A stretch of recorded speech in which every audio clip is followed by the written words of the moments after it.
Picture this. It's a chilly Tuesday morning, the sun barely peeking over the horizon when my world shatters. That's how my day began, the day that would forever be etched in my memory as the day I lost Jacob, my rock, my partner, my husband.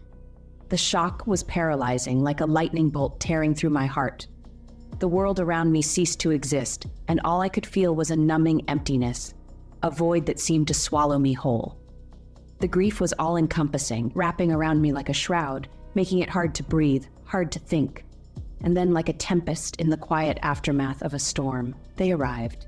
My mother-in-law and sister-in-law, their faces masks of faux sympathy, their eyes gleaming with an unsettling glint. They came bearing not comfort or solace, but demands. Demands that felt like a slap in the face, a cruel twist to an already tragic tale. "Your husband is dead," they declared, their words echoing in the silence of my once warm and welcoming home. "Leave this house now." Their audacity was shocking. Their claim on my home, on my life, was as unexpected as it was infuriating. In the midst of my grief, I was thrust into an unexpected battle, a battle where the enemies were not strangers but family. The home that Jacob and I had built together, the home filled with our shared dreams and hopes, was being ripped away from me, but I wasn't about to let them take it. My love for Jacob, the memories we had created in this house, the vows we had exchanged, they all fueled my determination. I was grieving, yes, but I was not broken. I was alone, but I was not powerless. As the shock of their audacious demands sank in, a spark of defiance ignited within me. In the midst of my grief, I was thrust into an unexpected battle. And in that battle, I found a strength I never knew I possessed. A strength that would be my shield, my weapon, in the days to come. Our relationship had always been strained, a taut string waiting to snap. From the moment I married Jacob, tension simmered beneath the surface of our family gatherings. His mother and sister, my in-laws, were an omnipresent shadow, their jealousy a palpable presence. They cloaked their envy in sweet smiles and insincere compliments, but their eyes told a different story. They resented my happiness, my love for Jacob, and most of all, his love for me. Their resentment wasn't silent. It manifested in subtle attempts to undermine me. The snide comments about my cooking, the veiled insults about my career, the passive-aggressive remarks about my upbringing, they were all part of a systematic effort to belittle me, to make me feel unworthy of Jacob. Despite their efforts, Jacob never wavered in his support for me. He was my rock, my shield against their harsh words and cold glances. He saw through their facades, their petty attempts to drive a wedge between us. He stood by my side, our love unyielding. But things began to change when Jacob fell ill. His mother and sister saw his vulnerability as an opportunity. They ramped up their attacks, their words growing sharper, their actions more blatant. They tried to isolate me, to make me feel alone in my struggle. They wanted to break me, but I held on, drawing strength from my love for Jacob. I knew he would want me to be strong, to stand my ground, and so I did. I weathered their storms, their relentless attempts to break my spirit. I stood tall, refusing to let them see me crumble. But nothing could have prepared me for what was to come. In the wake of Jacob's death, their hostility turned into an outright power grab. The days following Jacob's passing were a blur of grief and disbelief. Yet there was no time for me to mourn in peace. My mother-in-law and sister-in-law, fueled by their jealousy and bitterness, saw this as their opportunity to claim what they believed was rightfully theirs. Their attempts to take over my house were aggressive and cruel. Their manipulations insidious. They would arrive unannounced, filling the once peaceful home with their spiteful presence. They told me that the house belonged to them, that I had no right to stay. Their words, sharp as daggers, were meant to wound, to break me. They wanted to corner me into submission, to make me feel like an unwelcome guest in my own home. But the house was more than just bricks and mortar to me.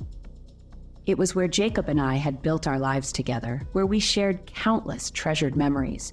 It was a symbol of our love, our journey, and I wasn't about to let them tarnish that. I remember standing in the living room, their harsh words echoing around me. My heart pounded in my chest, but I didn't let the fear show. I could feel their eyes on me, waiting for me to crumble, to give up. But I wasn't going to give them that satisfaction. Instead, I stood my ground.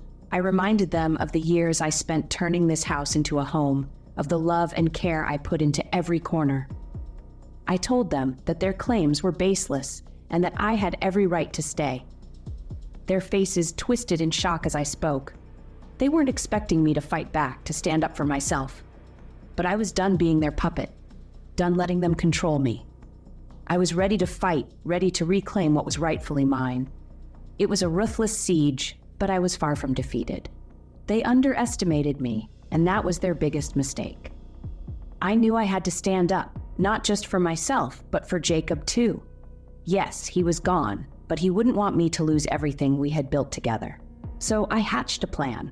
I started digging into their finances, and what I found was shocking.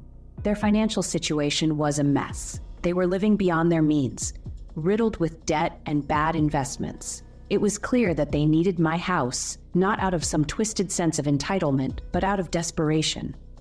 I knew I had to expose them, but I needed proof.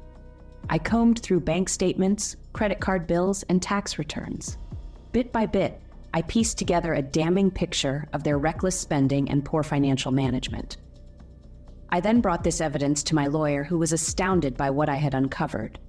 He agreed that we had a strong case. We decided to take it to court, challenging their claim to my house. On the day of the hearing, they walked in, smug and confident, believing they had already won. But as I presented my case, their smirks quickly faded. The judge was visibly taken aback by the extent of their financial mismanagement. As I watched their faces turn from arrogance to shock, I felt a sense of vindication. These were the people who had tried to take everything from me, but now the truth was out. The judge ruled in my favor, stating that they had no legal right to my home. Their claim was nothing more than a desperate attempt to salvage their own financial ruin. I walked out of that courtroom, not as a victim, but as a woman who had reclaimed her home, her dignity, and her life. They thought they could break me, but they were wrong. And just like that, the tables had turned. With my home and dignity reclaimed, I began to rebuild. Life after the confrontation was like waking up from a long, dark nightmare. The house, once a battlefield of manipulation and deceit, slowly transformed back into my sanctuary, a place of solace and peace. I spent my days restoring the physical and emotional damage inflicted by my mother-in-law and sister-in-law. Each room held painful memories, but with every coat of paint, with every rearranged piece of furniture, I was washing away their cruel intentions and replacing them with my resilience. As I moved forward, I realized that their jealousy and greed had not lessened me, but rather strengthened me. I had faced their hostility head-on, unraveling their plot, and in doing so, I discovered a strength I never knew I possessed. Their attempts to undermine me had only served to fortify my resolve. I learned that I was not a victim of their manipulation, but a survivor. I had reclaimed not just my home, but my dignity. I was no longer the woman they tried to control and belittle. I was a woman who had faced adversity and emerged stronger, a woman who refused to be defeated.